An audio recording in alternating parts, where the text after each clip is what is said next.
Kalau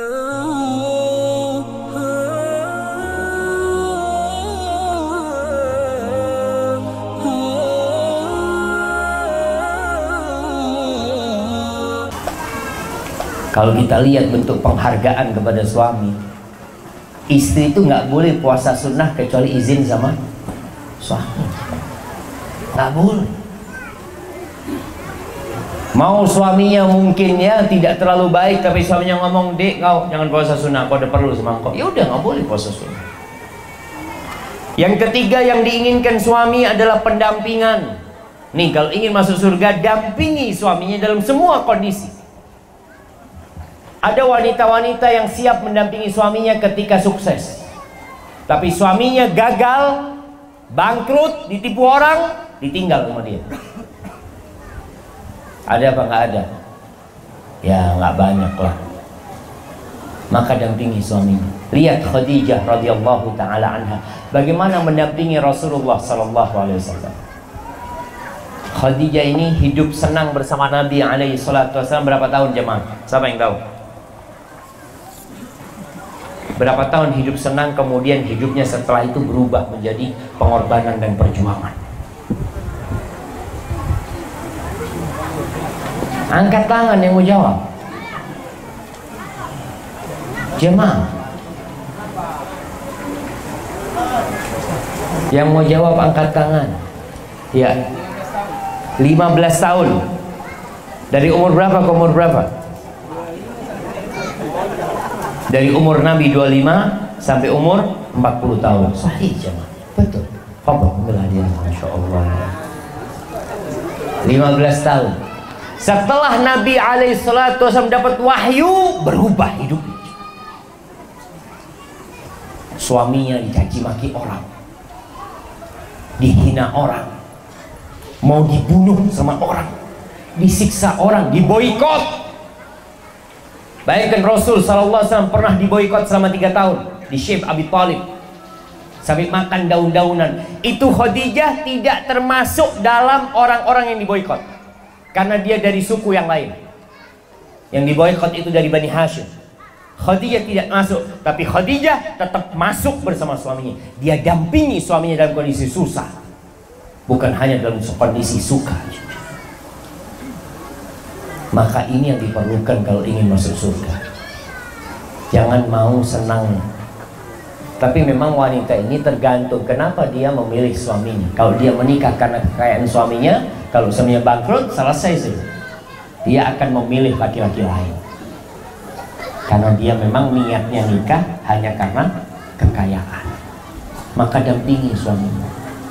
Pulang dari tempat kerja, capek suaminya, jangan ditanya dari mana. Bapak-bapak suka nggak kalau ditanya sama suaminya dari mana? Suka apa enggak? Tidak suka ibu-ibu. Bapak-bapak itu suka ke warung, karena kalau di warung nggak pernah ditanya dari mana. Kalau masuk warung ditanya apa? Mau apa aja mah. Makanya ibu-ibu mulai saat ini kalau suaminya datang ke rumah, jangan ditanya dari mana, ditanya mau apa. Allahu Akbar. Itu suami kalau masuk rumah ditanya mau apa, dia bingung, ini masuk rumah apa warung? Oh, ternyata rumah dia. Subhanallah, sudah berubah jadi warung rumahnya. Alhamdulillah. Maka tolong ibu-ibu, suami datang jangan ditanya dari mana. Mungkin wajahnya sedang cemberut ya, nampak dari wajahnya dia sedang tidak berbahagia. Jangan ditanya kenapa, jangan ditanya. Khadijah radhiyallahu taala anha ketika Rasulullah sallallahu alaihi wasallam turun dari Gua Hira, pulang ke rumahnya dalam kondisi ketakutan, sama sekali Khadijah nggak tanya. Tapi Khadijah bertugas untuk mendampingi suaminya, ditenangkan suaminya, minta selimut dikasih selimut, mungkin dikasih minuman, ditunggu sampai suaminya yang bercerita. Maka ini bentuk pendampingan yang sangat dahsyat buat seorang yang ingin masuk surga. Dampingi suaminya, sambut suaminya. Kemudian kalau makan, jangan ditinggal suaminya. Lihat bagaimana Rasulullah SAW kalau makan berduaan sama Aisyah. Sama istrinya yang lain sama berduaan. Jangan sampai seorang istri ngasih makan suami di meja makan terus ditinggal. Ada seorang laki-laki yang subhanallah jemaah, dia lagi waktunya makan, istrinya nyiapkan makan semuanya, terus istrinya mau nonton sinetron, ditinggal suaminya. Kata suaminya, sini, mari, kata dia dengan bahasa kampung. Saya ini bukan kucing, kata dia. Kasih makan terus ditinggal. Yang dikasih makan ditinggal siapa? Kucing.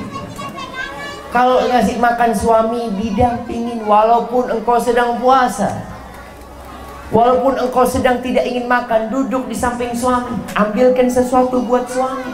Masya Allah. Suami minum dari air, bisa dipinjam gelas, jangan ambil gelas baru. Maka usahakan di rumah itu, antum lihat kalau pengantin baru ini biasanya suap-suapan, ya, Masya Allah. Sampai berapa tahun kayak gitu ya? Hah?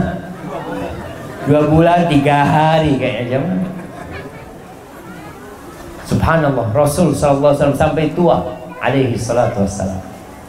Beliau itu kalau makan nanti dagingnya dikasihkan Aisyah. Aisyah makan diambil dagingnya, beliau gigit di tempat Aisyah menggigit. Minum, subhanallah. Ana izin minum jemaah. Alhamdulillah. Ketika Aisyah minum dari gelas sama Nabi SAW, diambil itu gelas, beliau meletakkan mulutnya di tempat Aisyah meletakkan mulutnya. Sampai seperti itu. Jadi dalam kondisi pendampingan ini, tolong didampingi. Sampai mandi pun didampingi suami. Bagaimana Aisyah mendampingi Rasulullah SAW mandi? Kuntu aghtasilu, kata Aisyah, ana wa Rasulullah SAW min ina'in wahidin. Aku dulu mandi sama Nabi SAW dari satu wadah air, dari satu timba. Kemudian antara aku sama dia cuma ada satu gayungnya.